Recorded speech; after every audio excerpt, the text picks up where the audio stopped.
It's a pleasure to be here. Thank you again for organizing this meeting. I think it's extremely important. So not to start you on a bummer, but my clinical work is in the ICU, and so sometimes on a beautiful Monday morning I go in and I'm faced with this situation.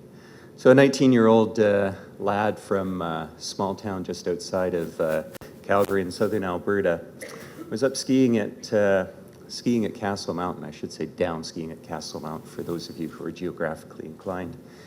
You know, and he has what my good friend Dr. Meddings just did. He has a sort of a cough after a couple of days of skiing. He goes, sees his family physician. He's told, oh, he looks like you have a touch of pneumonia, and gets started on antibiotics.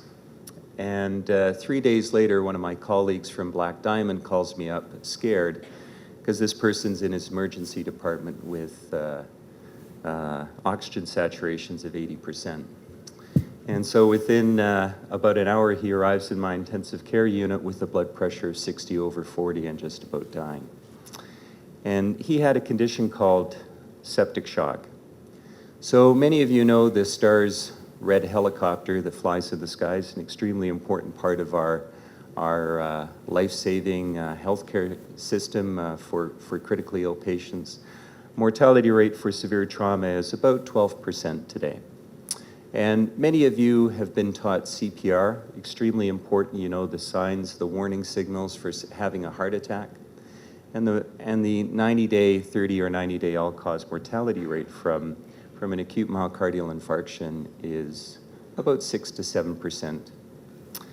And this young lad ended up spending 35 days in my intensive care unit. Within about 8 hours, he was put on a ECMO machine, which is a machine which essentially oxygenates the blood outside the body and provides cardiopulmonary support. He ended up on dialysis, and looking after him took a team of doctors, nurses, physiotherapists, pharmacists, nutritionists, for the family, social workers, and others. And the mortality rate for severe sepsis after 28 days is 40%.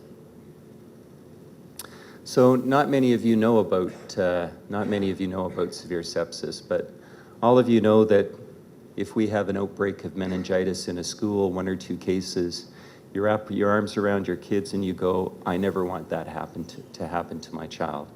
Or if you're in the supermarkets and you happen to see the Weekly World News or some other lay press article, and you see a case of necrotizing fasciitis, flesh-eating disease, you go, oh my God, that scares me, I never want that to happen.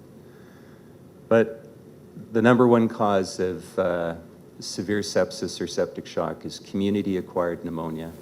And the number one cause of community-acquired pneumonia is Streptococcus pneumoniae, which is an organism that we have lived with in our environment, lived with on ourselves for eons and eons, completely sensitive to penicillin. So much like this young lad's mom said to me, how can this happen today? He was already on antibiotics, and you're telling me he's likely, or his chances of dying are about 30 to 40%. So the Alberta Sepsis Network was one of the team grants kindly funded by AHFMR, now AIHS.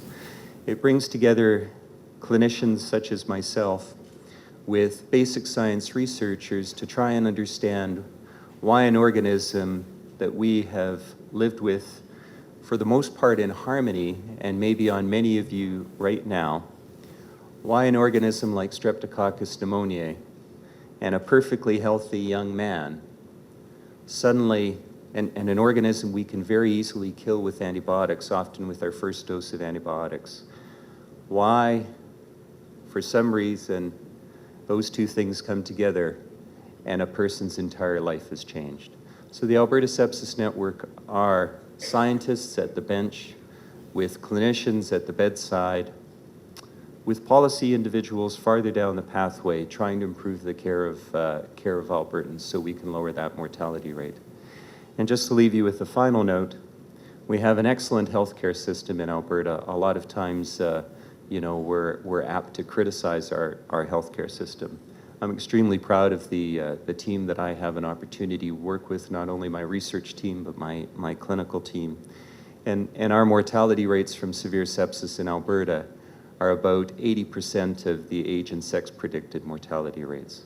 So one of the other pieces that we're trying to do in the Alberta Sepsis Network is figure out ways to continuously measure and report on our success and translate this for other jurisdictions. So thank you very much.